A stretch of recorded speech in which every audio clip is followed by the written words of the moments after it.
What's going on, everybody? This is Lady Luck here again. Thank you guys so much for tuning in. Oh man, there's another video that we have on the assassination of Charlie Kirk. So Israeli Prime Minister Benjamin Netanyahu has responded to the theories that he is behind the assassination, or has something to do with it. And there are some video clips that have surfaced up from Instagram that Charlie Kirk. I have two that I'm going to show. One where he's interviewing an individual, and kind of allowing the guy to speak about his views on the war, of course, that's going on between Israel and Gaza and Palestine, and the second video I'm going to show is Charlie Kirk expressing his views on the conflict. So they speak very candid, and I think everyone is entitled to their opinion. And so what we're going to start off with is first making sure you guys are hitting that like button and subscribing to the Lady Luck Club. I want to get at least 5,000 views on this video, and to continue to dive into this subject. I think it's let me just say it like this. It kind of epitomizes the idea that if freedom of speech is not preserved, it can become violent and get out of hand. As long as this conflict has been occurring through history, Charlie Kirk, and I've heard even Candace Owens, and a few other who consider themselves to be conservatives, have their very candid views about the U.S., relationship with Israel. So this war didn't just start, in the last 5 years. It's been going on for decades. So I just want to kind of highlight the history of it. And I have a couple articles I want to read over. And we have a lot to dig into with this. I mean, I think, anything's a touchy subject when you're afraid to touch on it. So I'm just going to report the facts. I'm not big on conspiracies. I'm just not. I have to maintain integrity on my platform. So I deal with facts. And if I can't factually see the information in front of me, or video evidence or something to that extent, you guys can notate your opinions in the comment section, which I encourage you to do. And you don't have to worry about anyone lambasting you here in the Lady Luck Club for having your opinion. Whether you agree or disagreed with Charlie Kirk. But I ask that everyone keep it respectful. No one has to be attacked and name called or dogged out. Just have your opinion and speak out on it in the comment section and let me know what you think. So hit the like button, subscribe to the Lady Luck Club. We are going to hit 30,000 subscribers by September 30th, and by God, we will do it.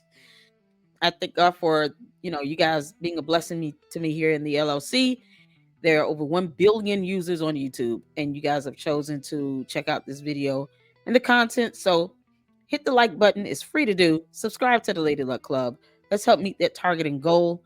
And I will be sure to, incorporate more of the reportings of, the death behind Charlie Kirk, as well as other content. I started today with the Church of Scientology, researching information on that. And then, of course, we've already dived into cults and cult-like mentality, cult of personalities here in the LLC, dealing with Nature Boy.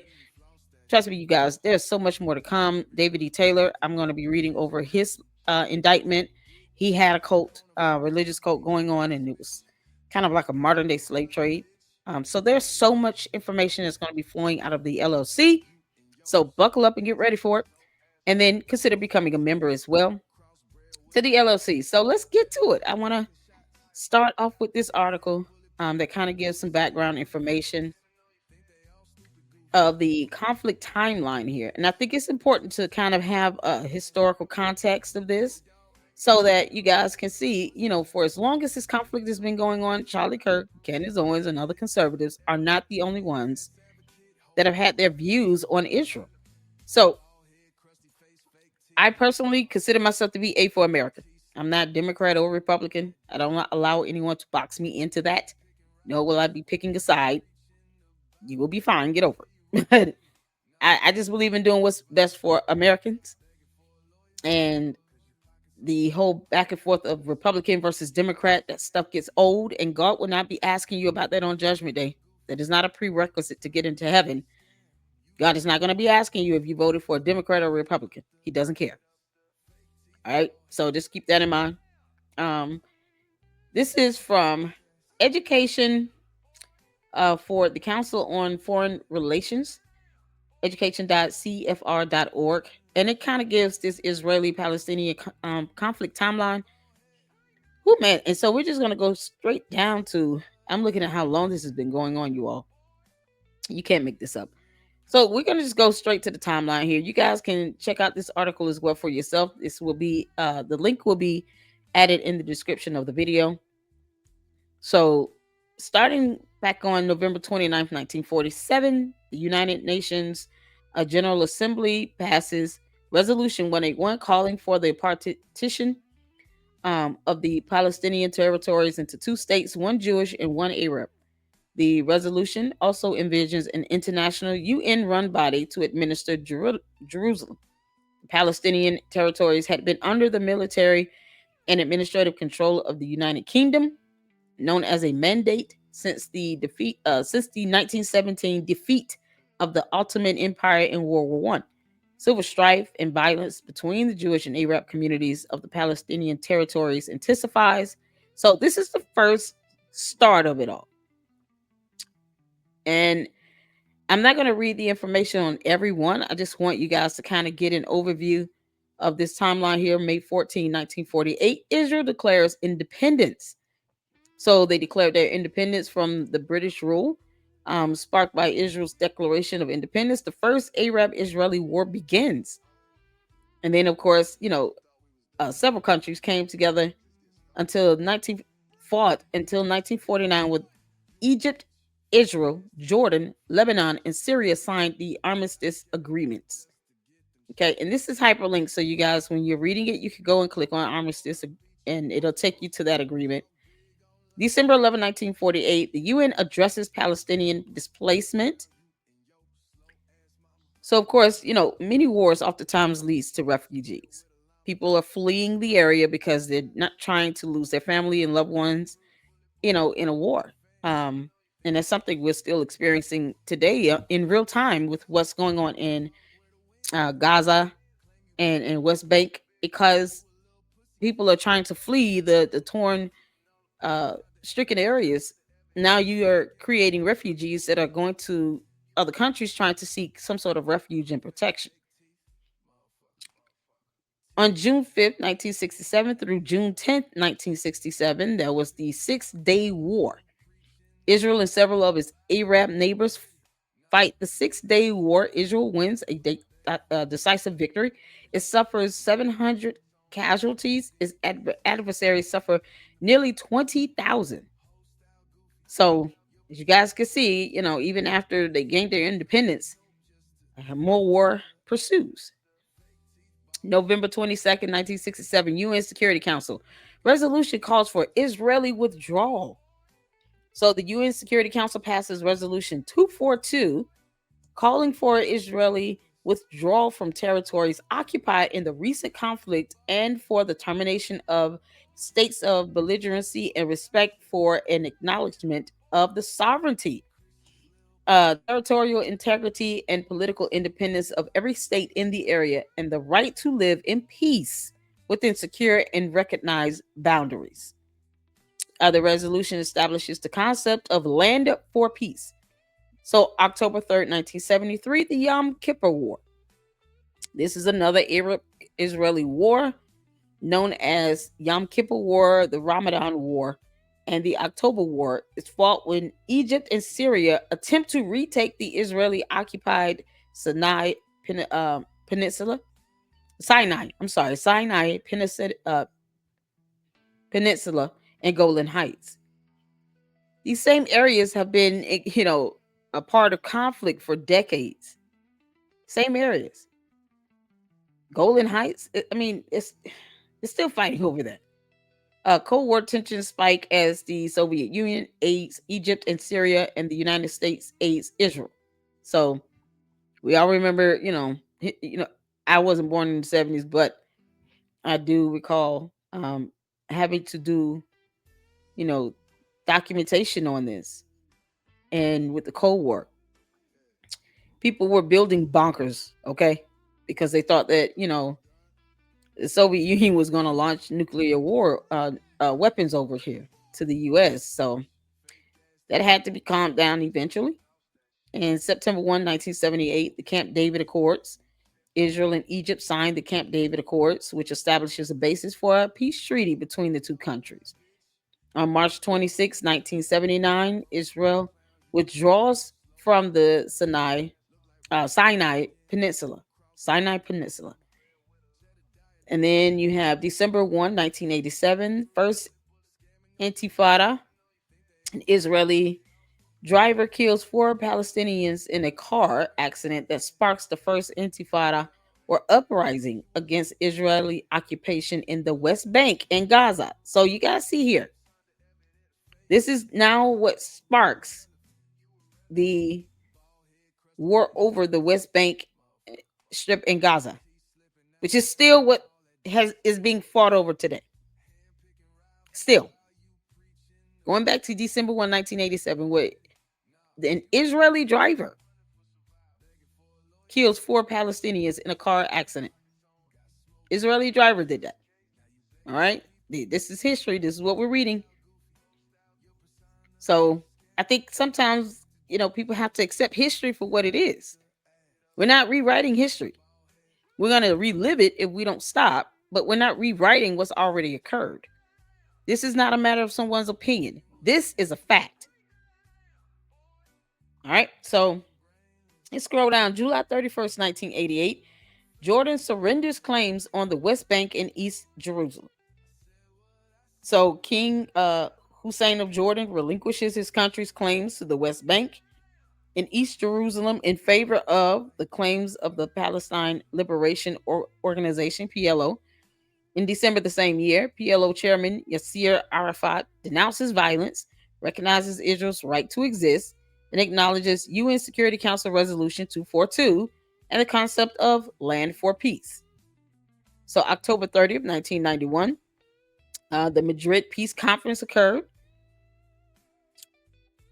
And I'm going to just make sure I'm skimming over some of this stuff so you guys can, read it for the sake of brevity, so that you guys can read it in your own personal time here. September 13th, 1993, the Oslo Accords. Secret negotiations in Norway result in the Declaration of Principles on Interim Self-Government Arrangements, also known as the Oslo Accords. So before the Accords are signed, Israel and the PLO recognized each other in an exchange of letters. Israel and the PLO agreed to the creation of the Palestine Authority to temporarily administer the Gaza Strip and West Bank. There you go.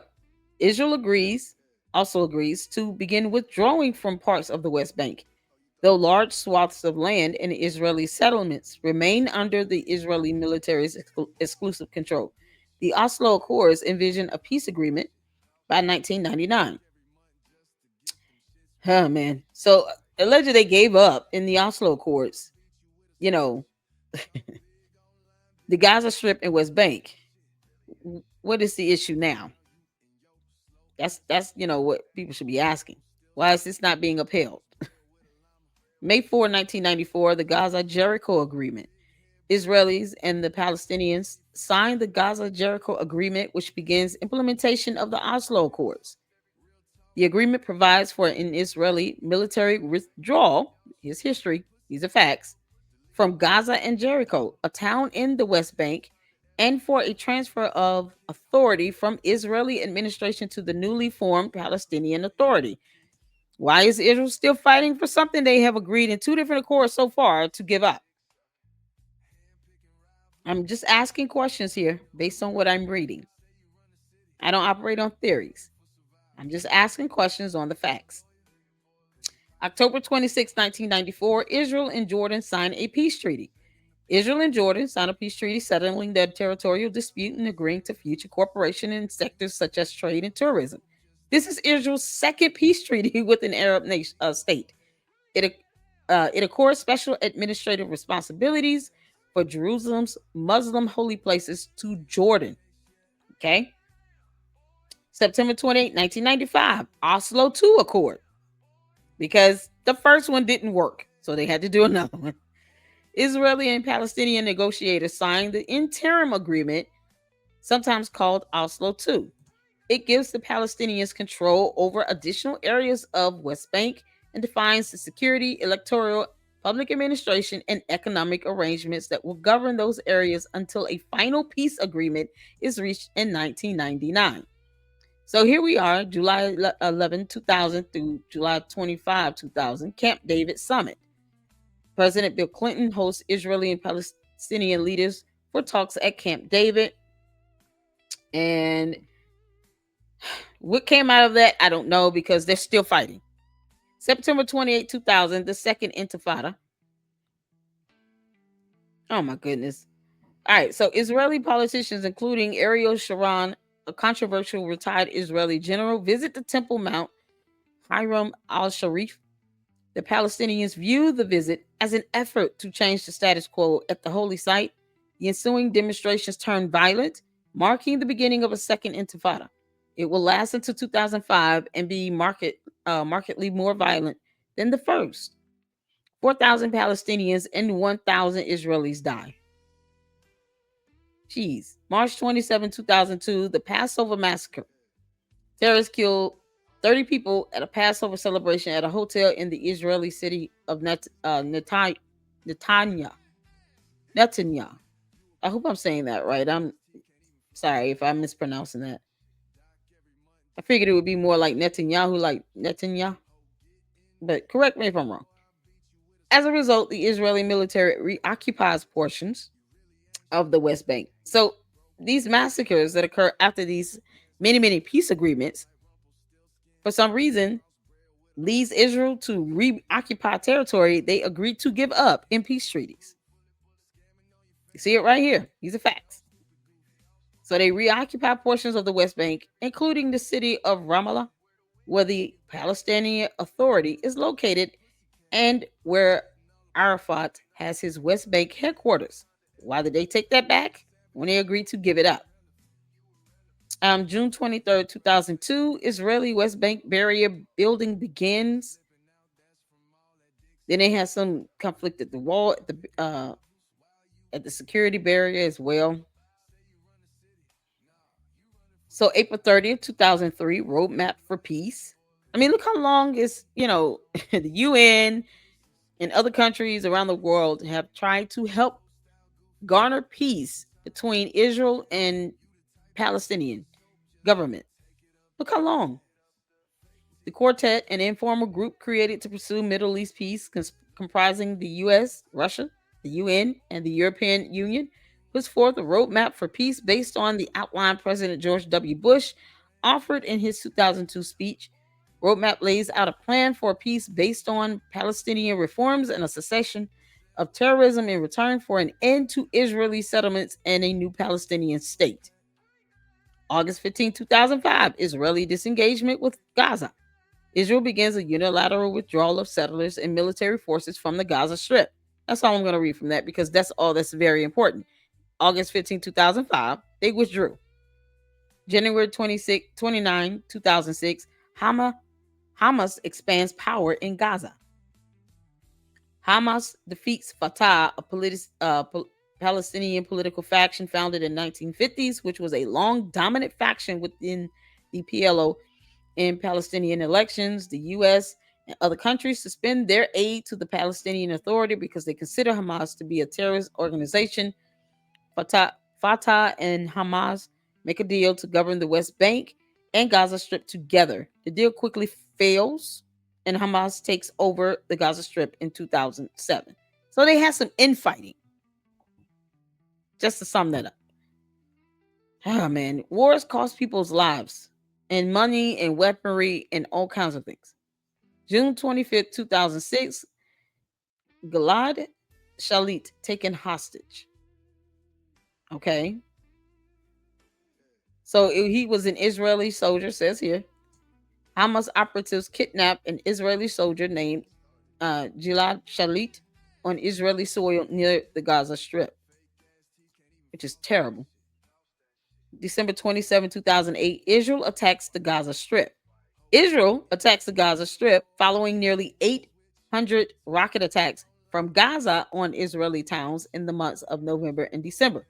The war lasts less than a month but kills hundreds of civilians, in addition to hundreds of combatants, and sparks international criticism.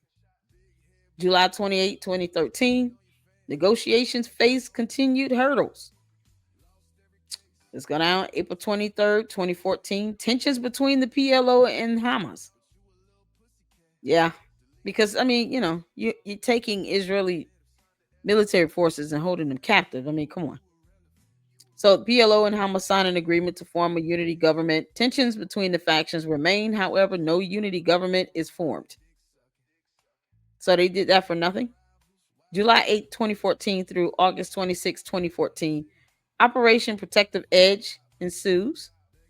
December 6, 2017, the U.S. formally recognizes Jerusalem as the capital of Israel. And I believe this was done under Trump.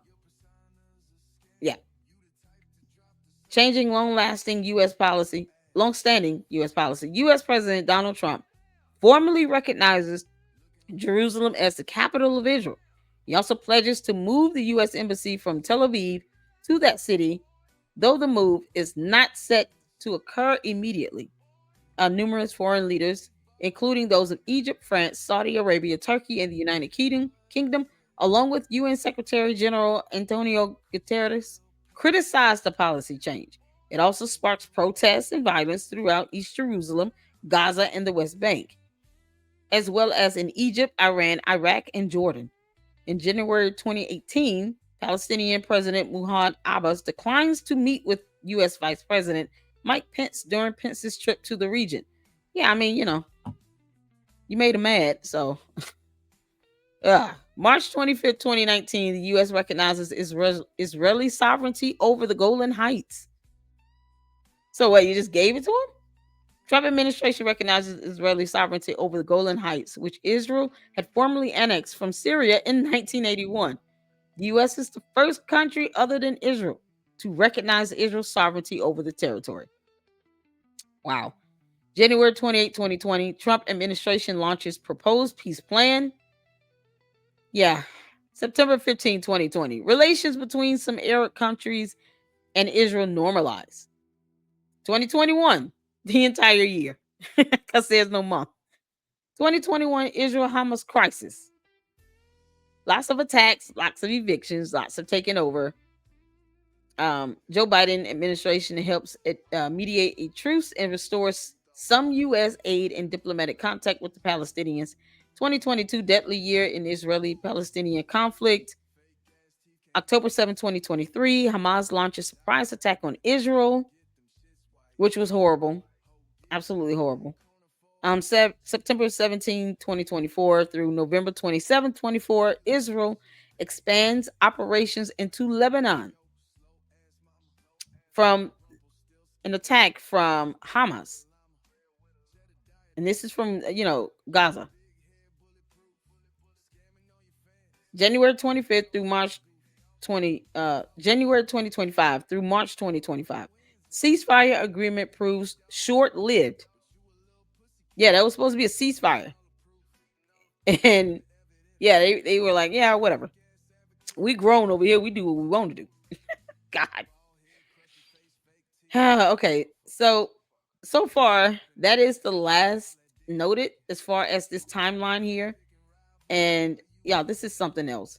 So considering all of that, it is baffling to think that Charlie Kirk would be the only person that has thoughts about how Israel is handling themselves when it comes to the multiple peace agreements that are not being adhered to and their retaliation against attacks, some that they start, some that they don't.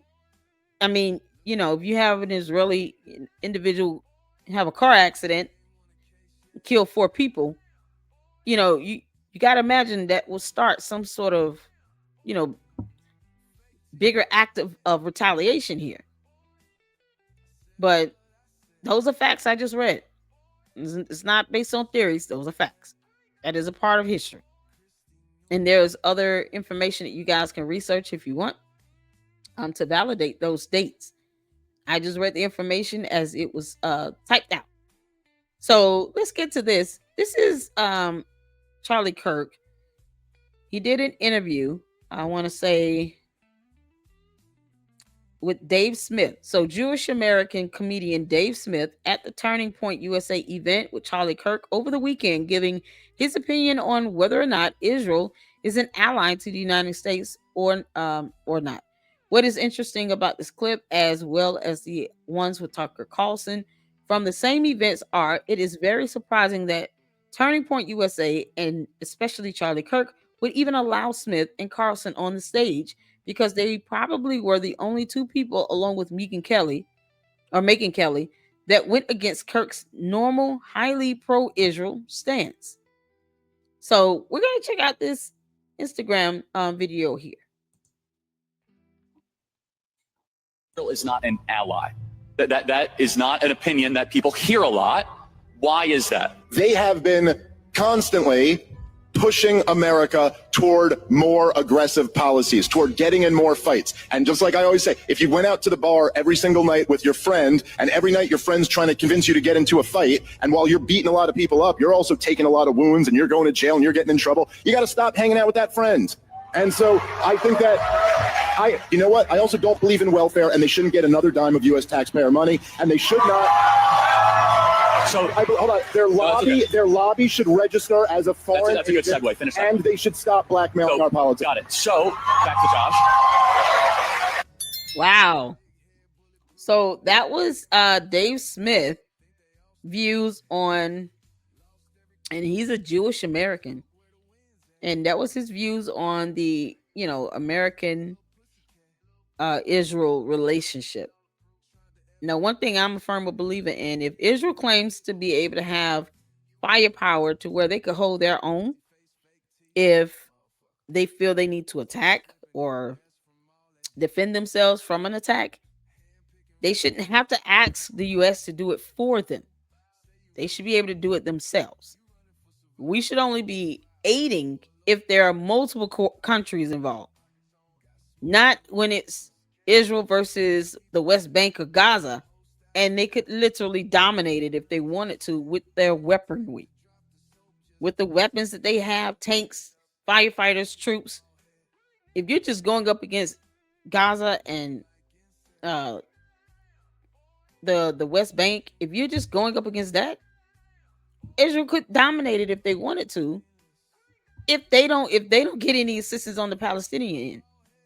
But Israel has weapons too. Why ask the U.S. to do your dirty work? Doesn't mean that the U.S. stops supporting.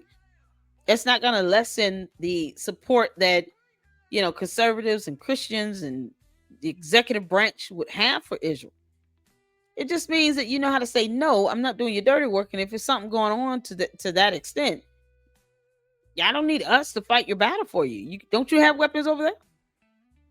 Being able to say no is key. It's golden, because it keeps us out of, unnecessary conflict we don't need to be in. Perhaps start with asking, why do you want us to do this? That's the best question of all. Why do you want us to do this? And I know you guys remember, Trump dropping the F-bomb when Israel decided to launch out, attacks and stuff after they said they wouldn't. And they did it in the wee hours of the night. And of course, Trump gets mad and he's asked about it. And he was like, they both don't know what the F they're doing. So that goes to show that he had some frustration about that.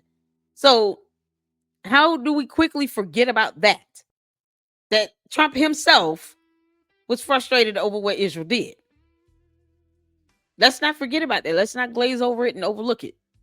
That is key to proving that, we have to, as the United States of America, start asking questions before you want us to sit here and send out a nuke that you could send yourself. Why do you want us to do this instead of you doing it? As opposed to Trump being frustrated about something Israel said they were going to do, and then they turned around and reneged on it. He should have let them just handle it in the first place and left us out of it. Because, he dropping F-bombs all over the national news. So this is Charlie Kirk, another Instagram video of him giving his thoughts on, his stance with Israel. So we're going to check this out here. This is on what's his Freedom DSD podcast. I'm assuming this is his podcast, so let's get to it. Is the closest thing to the Holocaust that any of us have lived through. But the fact is now Bibi and the Israeli hard right government has a mandate. I got to be careful the way I say this. They're going to try to ethnically cleanse Gaza. Yep. I mean, I don't use that term lightly. Okay. They're talking about basically removing 2.5 million people from there. Okay. And honestly, they have a mandate to go seek justice and revenge. They do. This idea that they need to have a truce or a peace treaty, that's morally crap after you see women and children be burned alive and dragged to the streets. But there are some serious questions here, Patrick. And let me tell you, my pattern recognition over the last 5 years has become pretty sharp. COVID, Maui fires, Epstein. When I see a story and it doesn't click, our guts are usually. There you go. Wow, uncensored freedom. So I want to make sure I didn't miss anything in the beginning. Think about this is the closest thing to the Holocaust that any of us have lived through. But I didn't miss anything. And then this is the last article I want to share. This is Netanyahu's basically his response to the conspiracy theories blaming Israel for Charlie Kirk killing, based on the video we just watched. And he pretty much, I'm not going to read the entire article. You guys can read. This is on msn.com. But Charlie Kirk is not someone I follow that deeply. So I'm seeing a lot of his clips for the first time and doing research for these videos. And you have to watch both sides. I mean, I have to watch the videos that Charlie Kirk's put out to hear what his view is. And then, read the article on what Netanyahu has to say about it. Like I said, I don't bend to conspiracy theories. I just present the information and you guys let me know what you think. And how do you feel like maybe what he said has something to do with it? We all know who the shooter is. He's been, captured. So I'm going to do a separate video on that. But could this possibly be part of the reason? Who knows? PM Benjamin Netanyahu on Friday addressed widespread internet conspiracy theories that Israel was behind the deadly shooting of pro-Israel conservative activist Charlie Kirk on Wednesday, telling a U.S. outlet that the accusation was insane. Allegations spread on X in the hours after the shooting in Utah on Wednesday, fueled by past allegations of anti-Semitism against Kirk. His recent comments tying Mossad to the Jeffrey Epstein case and the rapid response to his death by Israeli politicians. That's insane, Netanyahu told Newsmax host Greta von Susteren, adding sarcastically, Israel also changes the orbit of the moon. Israel pushes the sun. We'll just take a simple yes or no. Okay? Come on now. They have no limits. When you hate Jews, when you hate the Jewish state, you're willing to say anything and promote all these absurd rumors. He said, why is he speaking twice? Absurd rumors. Oh, goodness. Okay. And by the way, they're willing to kill us all this time. And by the way, they're willing to kill us all the time. Over the centuries, especially in the horrific Middle Ages, the worst things were said about Jews that you could possibly believe. We were poisoning the wells. We were drinking blood of children, Christian children. That is gross. That continued actually up to the Holocaust. The Nazis said the same thing. We're carrying vermin, we're spreading disease, and people believed it. And every time they believed it, it was a prelude to a greater and greater massacre. Okay, the question was, Israeli PM Benjamin Netanyahu Do you believe that you or the Israeli government is behind Charlie Kirk's death? Yes or no? It's a simple yes or no. He said a whole lot of word salad, and that's my opinion on it. This is a whole lot. Still not saying no. I don't see the word no in here. Y'all tell me where you see the word no in all of this stuff he said. Where do you see no? Like he said a whole lot, but he didn't. It's either yes or no. If it's a no, then say no. So I don't have X. Well, is that Twitter? I think Twitter's X. Okay. Charlie understood there's an attack on Western civilization, an attack on our common Judeo-Christian heritage. Israeli PM Benjamin Netanyahu mourns the loss of Charlie Kirk and reminisces about his legacy on Thursday's The Record with Greta von Susteren. So after the shooting, X account Greatest Noticer, whose username is an apparent allusion to a neo-Nazi watchword, blatantly tweeted, Charlie Kirk was assassinated by Jews. While podcast host Ryan Mata wrote, at this point, does anyone not think Charlie Kirk was assassinated by Mossad? So, yeah, this goes in deep into, the killing from a 22-year-old from Utah, a law enforcement official told the Associated Press. The suspect name is Tyler Robinson. Oh, man. And then they go into some additional information about the events that day. Netanyahu highlighted Kirk's consistent defense of Israel. And here's why. At a time when international criticism of the Jewish state has grown more intense. So we all know Charlie Kirk was friends with Candace Owen, and she has been very vocal, speaking out against Israel, creating, conflict and their part in initiating some of the fights and the wars and the attacks and things of that nature. And you guys can go on Candace Owens' channel and see all of that here on YouTube. She has said so much, and her and Charlie Kirk were friends. They were friends. So it's possible to be friends and have a difference of opinion on certain topics. So you guys can read the rest of this article. I think it's, just informative to know so that you can get both sides and both perspectives. What I'm not saying is the word no, and that's what I find to be, kind of disappointing. If you know you don't have anything to do with it, just say no. You don't have to be so verbose in wording. But thank you all so much for tuning in. This video is a bit lengthy, but I wanted to get as much of that timeline in so that you can see the many attempts of trying to get some level of peace treaty or an agreement between Israel and Palestine. And it comes down to this. How long are we going to continue to try to force this peace agreement? It seems like they enjoy the conflict. This is going on for decades. Actually goes back thousands of years in the Bible where, there's always been wars over, the right to have land regarding Israel. But that's something that they're used to. I don't know if in this lifetime we're going to be able to get Israel and Palestine and any other country that have been warring for thousands of years over land to somehow be at peace. But here in the United States, what Trump should be focused on is what is best for Americans. What is the best thing for Americans? If there are conflicts that Israel can handle on their own because they're a big boy, you let them do it. We don't have to be involved in every little thing because this is what happens when we do. And now these conspiracy theories are flying off the wall about Israel having something to do with it because it seems like Charlie Kirk's stance on Israel was starting to kind of shift a little bit. And, it doesn't mean that he wasn't pro-Israel, just the same as many others. We don't have to be involved in every little conflict they have either. They go outside and they yell with their neighbor.